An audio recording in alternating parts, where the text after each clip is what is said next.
தெளிந்த நீரோடை போல் உள்ள அதிமுக பாஜக கூட்டணியில் யாராவது கல் எறிந்தால் காணாமல் போய்விடுவீர்கள் என எச்சரிக்கை விடுத்துள்ள ராஜேந்திர பாலாஜி 2026 தேர்தலில் அதிமுக பாஜக கூட்டணிதான் ஆளும் கட்சியாகவும் எதிர்க்கட்சியாகவும் இருக்கும் எனவும் தமிழக அரசியல் வரலாற்றில் இனி திமுகவிற்கு வேலையே கிடையாது எனவும் கடிந்துரைத்துள்ளார்.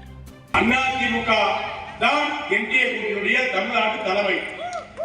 அந்த தலைவராக எடப்பாடியார் தான்.